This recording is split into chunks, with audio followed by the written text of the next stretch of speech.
அன்பார்ந்த முருக பக்தர்களை வணக்கம். நான் ஜெயம்எஸ்கே கோபி. சென்ற காணொலியில் தைப்பூசம் விரதம் பற்றி நான் பதிவு பண்ணியிருப்பேன். இந்த தைப்பூசம் விரதம் காணொலி எல்லாரோட சந்தேகங்களும் கண்டிப்பாக ஒரு தீர்வாக இருந்திருக்கும். அதில் ஒரு திருப்புகழ் பாடல் நான் சொல்லியிருப்பேன். முருக பக்தர்கள் இந்த 48 நாள் விரத காலமில் இந்த ஒரு திருப்புகழ் பாடல் படிங்க அப்படின்னு சொல்லி அந்த திருப்புகழ் பாடல் தான் சொல்ல போகிறேன்.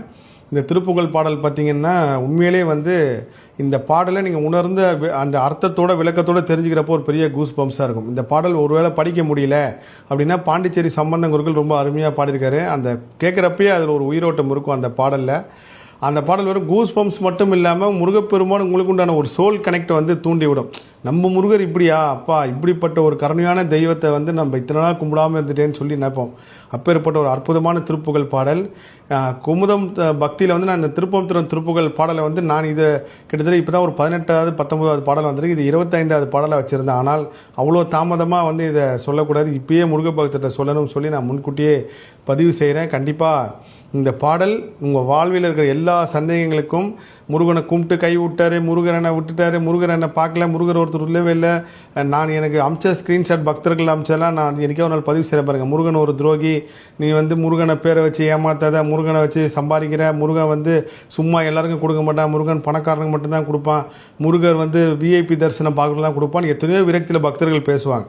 ஒரு கலியுகத்தில் ஒரு தெய்வம் போற்றப்பட்டுச்சுன்னா கண்டிப்பாக இகழப்படுற மாதிரி இருக்கும். ஆனால் முருகப்பெருமான் நம்மளை எப்படிலாம் காப்பாற்றுறாரு, எந்த மாதிரிலாம் காப்பாற்றுறா நீங்கள் உணர்ந்தீங்கன்னா கண்டிப்பாக அந்த ஒரு குறை சொல்கிற ஒரு விஷயம் வராது. இந்த திருப்புகழ் பாடல் இந்த 48 நாள் உங்களுக்கு எப்போல்லாம் நேரம் கிடைக்குதோ பாடுங்க, எழுதுங்க, கேளுங்க. பாடலோட முதல் ஒரு உனை தினம் தொழுலேன். இந்த நீங்கள் ஆக்சுவலாக இந்த பாடல் நம்பர் பலவிதமான வீடியோ ஒவ்வொரு நம்பராக இருக்கு. அதனால தான் வரியே சொல்கிறேன். உனை தினம் தொழுதிலேன்னு அந்த பாடல் ஒரு 2 வரி மட்டும் சொல்கிறேன். அதில் முருகப்பெருமான் என்ன சொல்கிறார் அப்படின்னு பார்த்தீங்கன்னா, உண்மையிலே முருகப்பெருமான் மூலயமா அறையினாரே இல்லை ஒரு பெரிய தெய்வ ரகசியமாக சில விஷயங்கள் சொல்லியிருக்காரு. யான் உன்னை தினந்தோறும் தொழுவதும் இல்லை, உன் நன்மைகளை எடுத்து உணர்வதும் இல்லை, பல மலர்கள் கொண்டு உன் திருவடிகளை பொறுத்த பயனில்லை, அந்த பூஜையும் பண்ணதில்லை, ஆனால் எனக்கு இப்படிப்பட்ட ஒரு வாழ்க்கையை கொடுத்துருக்கே முருகன். அன்னையனார் பெருமான் முருகரை பார்த்து பாடுறார். ஆனால் முருகர் அனுமதி இல்லாமல், முருகர் சக்தி இல்லாமல் பாடியிருக்க மாட்டார். ஏன்னா இந்த பாடல் நான் ஒவ்வொரு வாட்டியும் கேட்குறப்போ இப்படி ஒரு இந்த எப்படி சொல்லுவாங்கன்னா வாழ்க்கையே மாற்றும் ஒரு சில விஷயங்கள். ஒரு சொல் வெல்லும், ஒரு சொல் கொல்லுன்னு. ஆனால் இந்த பாடல் நீங்கள் கேட்குறப்போ நிச்சயமாக வாழ்க்கை மாறும். இந்த உனை தினம் தொழுதிலேன்னு இந்த பாடல் கேட்டு படிங்க. உண்மையில் இந்த 40 நாள் விரத காலத்தில் இன்னும் உங்களை முருகரோட கிட்ட கொண்டு போய் சேர்க்கும்ன்றது நான் கண்ட அனுபவபூர்வமான உண்மை. போன வருஷம் தைப்பூசம் நான் சொல்லாத சில விஷயங்கள்லாம் இதில் நான் பதிவு பண்ணுறேன். இந்த வருஷம் தைப்பூசமில் நடக்கலை கிடைக்கல அப்படின்னு சொல்லி உண்மையிலே புலம்பாதீங்க. நான் உணர்ந்த ஒரு விஷயத்த சொல்கிறேன். இது காசியிலே எனக்கு ஒருத்தர் சொன்ன ஒரு விஷயம்.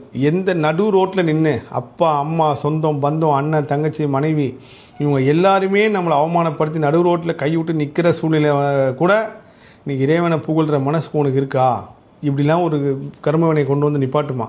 அப்படியும் உனக்கு அந்த இறைவனை முருகனை புகழ் பாடுற மனசு இருந்துச்சுன்னா அதோட ஒரு பெரிய சொத்து எதுவுமே இல்லை.